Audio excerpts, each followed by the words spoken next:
तभी गोविंद स्वामी अपने वाणी के विश्राम में कहते, बोले हमें ब्रिज लाडले सो काज, बोले हमें केवल इनसे काम है भाई। और कल ही इस विषय पर हम चर्चा कर रहे थे, अन्याश्रय तो छोड़िए, अन्य का चिंतन भी प्रेम उपासना का दूषण है। मैंने कहा ना, ये तो आसक्त चित्त के ग्राहक हैं। जहां आसक्त चित्त देखते हैं उसको अपना कर लेते हैं। आसक्त माने जहां मन की गति पंगु हो जाए, इधर उधर न चले। हमारे ध्रुवदास जी अनन्य शब्द की परिभाषा देते हुए कहते हैं, छाड़ रसिक रसिकनी जू के रस विहार की बात, जो और ठौर न जाने न मन चले। बोले वासो अनन्य कहिए।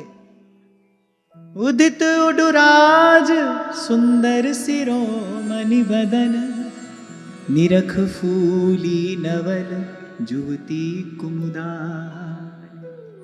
कभी कभी आपने शायद देखा नहीं कुमुदनी को खिलते, या सूर्य उदय होते कमल को खिलते, तो आप भावना करें जैसे ही श्री लाल जी के मुखचंद्र का दर्शन होता है, कि गोपियों की हृदय कुमुदनी खिल जाती है। इतनी बड़ी मुस्कान उनके मुख पर आती है। वो जो नेत्रों में विरह व्याप रहा था, वहां प्रसन्नता के बादल वर्षा करने लगते हैं।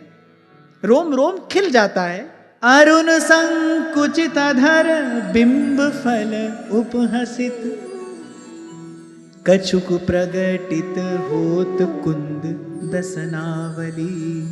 कछुक प्रगटित होत कुंद दसना। गोपियां मन ही मन अपना प्रेम निवेदन करती हैं।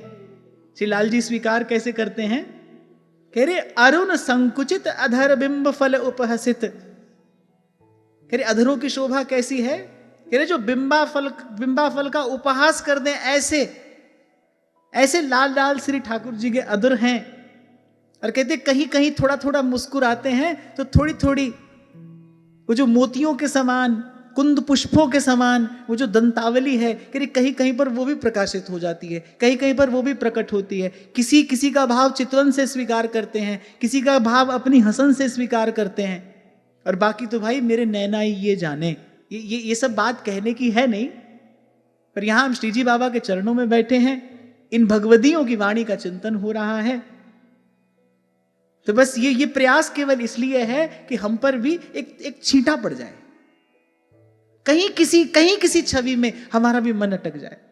आप देखो, लाल जी ने व्यवस्था सारी आपके मेरे मन को अटकाने के लिए की है। आप लाल जी के श्रृंगार में कुछ भी देखो, सब टेढ़ा ही टेढ़ा है, सब टेढ़ा। आप कटी का पटुका देखो, आप पाग देखो, छोर देखो, शीश फूल देखो, कलंगी देखो, कुछ भी सीधा नहीं है, सब टेढ़ा। कर में मुरली जब धारण करते हैं वो टेढ़ी।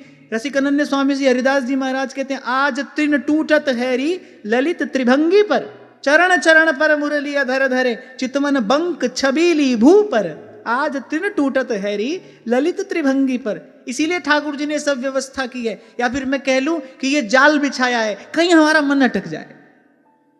और मैं फिर कह रहा हूं, और ये श्रुति शास्त्र सम्मत सिद्धांत है, मति निष्काम केवल और केवल इसी रूप रस के पान से हो सकती है।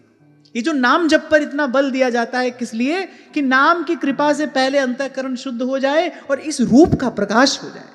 जन्म जन्मांतर से जीव भटक रहा है, दौड़ रहा है, भाग रहा है, किस लिए? कुछ पाना ही तो चाहता है, कुछ ऐसा जिसको पाकर तृप्ति हो जाए। नारद जी भक्ति सूत्र में कहते हैं, यल लब्धवा पुमांग अमृतो भवति सिद्धो भवति तृप्तो भवति। यत् प्राप्य, जिसको पाकर न किंचित वांछति न शोचति न द्वेष्टि न रमते नोत्साही भवति।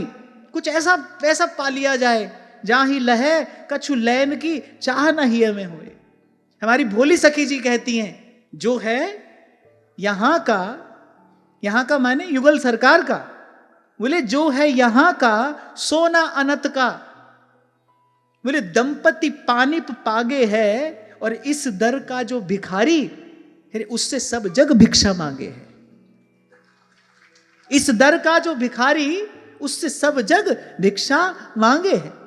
ये जितना भी साधन बताया जाता है, किस लिए भाई? मन शुद्ध हो। शुद्ध मन होगा तो क्या करेंगे? शुद्ध मन से इस निर्मल रूप का ध्यान करेंगे।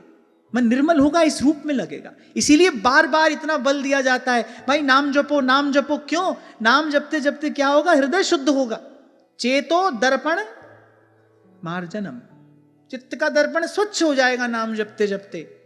सच स्वच्छ दर्पण में जब से ये रूप झलकेगा, फिर तब जीव सदा सदा के लिए तृप्त हो जाता है।